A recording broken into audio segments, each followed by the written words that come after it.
Terima kasih Pak Ketua. Assalamualaikum warahmatullahi wabarakatuh.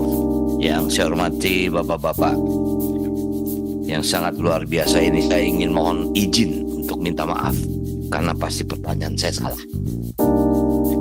Saya menjadi anggota DPR Komisi 10 ini periode pertama. Tapi pada waktu saya menjadi anggota DPR, saya minta kepada Ibu Ketua Umum saya masuk di Komisi 10. Karena saya merasa core saya ada di situ. Saya membuat sebuah sinetron judulnya Sidul Anak Sekolahan. Saya sangat tahu sekolah atau pendidikan itu sangat penting. Tapi Haji Sabeni, bapaknya Sidul, itu mengkuliahkan Sidul itu ngap-ngapan. Sampai jadi supir oplet, jual tanah. Itulah ilustrasi saya tentang dunia pendidikan di Indonesia. Saya awali dengan minta maaf, pasti pertanyaan saya salah. Setelah saya masuk di Komisi 10, kita semua masuk era yang paling gelap. Pandemi COVID 3 tahun. Kami mungkin masuk ke ruangan ini, Pak. Kalau di total, nggak lebih dari 1,5 tahun. Sisanya semua kita virtual, Zoom. Bahkan Pak, 18 Pak, staf kami di sini meninggal dunia. Artinya begitu berat pendidikan yang kita hadapi. Nah, sekarang kita ada di ujung masa jabatan, maaf. Kami alhamdulillah ada sebagian yang lanjut di tempat ini, tapi ada yang selesai. Tapi kami Komisi 10 ini membuat panja tentang pendidikan karena kami tahu orang tua kami mendidik anak-anak dengan susah payah. Itu yang kami nggak mau. Sebelum kami pergi, maaf Pak, saya jadi anggota DPR lagi, belum tahu nih besok saya di mana. Apakah Komisi 10 atau saya ditugaskan komisi lain. Tapi Komisi 10 ingin mempunyai produk yang disebut panja pembiayaan pendidikan. Kami sangat sadar 20% undang-undang ini tidak ada di kami. Sadar, Pak. Saya minta maaf. Selama saya jadi anggota DPR, saya dulu dapil Banten, Pak. Kebetulan saya pernah jadi gubernur di Banten. Kita tahu ilustrasi Banten, sekolah religi, madrasah banyak, pesantren banyak. Sebagai anggota Komisi 10, Pak, saya tidak bisa membantu. Karena itu wewenangnya di Kementerian Agama. Nah, saya minta maaf bukan berarti saya menghitung yang lain tidak besar dan tidak kecil. Saya melihat dua Nahdlatul Ulama dengan Muhammadiyah ini saja. Luar biasa bebannya. Luar biasa bebannya. Perguruan tinggi Nahdlatul Ulama 282, prodinya 1196, dosennya 12.000, mahasiswanya 352.000 sekian. Dua kriteria, Pak. Pertama, golongan ekonomi menengah ke bawah. 67%. Kedua, tidak mampu. 32%. Yang mampu berapa persen ya? Saya bertanya, saya catat di sini. Apakah dapat bantuan biaya pendidikan dari pemerintah? Maaf, Pak. Kami tidak pernah berhubungan dengan Kemenak. Itu Komisi 8. Kita di Komisi 10.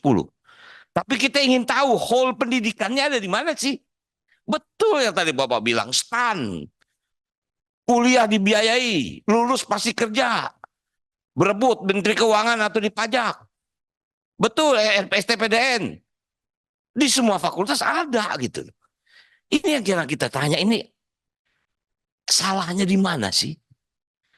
Bahkan kami Pak, untuk renovasi sekolah saja, kita nggak bisa punya fasilitas untuk membantu. Karena itu ada di PUPR.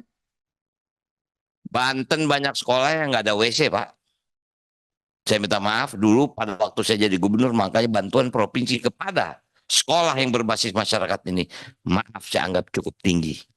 Setelah itu, tidak ada lagi Pak. Saya minta maaf, Bapak boleh cek. Seumur terberdirinya Provinsi Banten dari tahun 2000, sejak Gubernur Rano Karno menjadi juara umum MTQ. Setelah itu sampai sekarang, menjadi nomor 24 Pak. Itu hanya satu frame yang ingin saya ceritakan. Nah karena itu saya minta maaf. Muhammadiyah ini begini banyak, maka saya ini berapa besar bantuan negara. Kami punya aspirasi, Pak, ada PIP, ada KIP. Tapi kita nggak bisa membantu anak-anak yang memang di sekolah agama. Ya, kita nggak bisa bantu. Nggak boleh. Karena itu ada di Kementerian Agama. Nah, itu juga membuat kita ini Komisi 10, ini harus sesuatu yang kita lakukan. Saya minta maaf.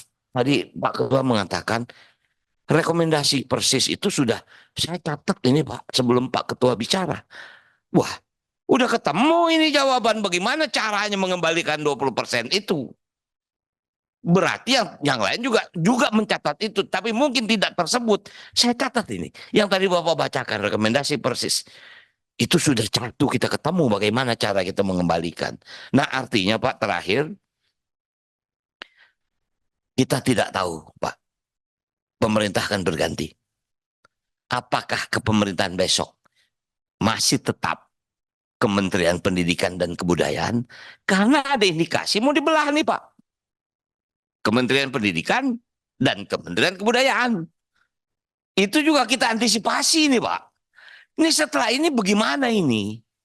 Maaf, ini memang DPR ini kan tempat politik. Yang kita antisipasi juga ini yang namanya makan gratis ada di mana? Dititip di bos kah? Bos aja segini apalagi ditambah lagi ini kan? Itu yang juga kita sedang berhitung Pak. Nah jadi sekali lagi saya berterima kasih sebagai ya anggota yang baru. Saya merasa bangsa ini harus dikejar dari sudut pendidikan. Apapun konsekuensinya. Yang terakhir barangkali saya minta maaf mungkin pertanyaan saya agak nakal. Saya catat di sini. Saya berharap mudah-mudahan dengan diberikannya konsensi pertambangan bagi ormas-ormas. Itu bisa membantu. Saya mencatat ya Pak. Saya tidak tahu apakah semua yang ada di sini yang mendapat konsensi pertambangan. Kalau itu mudah-mudahan bisa membantu operasional. Mungkin itu yang bisa saya sampaikan. Terima kasih. Wabillahi taufiq wal hidayah. Wassalamualaikum warahmatullahi wabarakatuh. Jadi Bang Rano setuju kalau ormas punya tambang ya? Mudah-mudahan tambang yang benar-benar ada isinya Pak, jangan nggak ada isinya.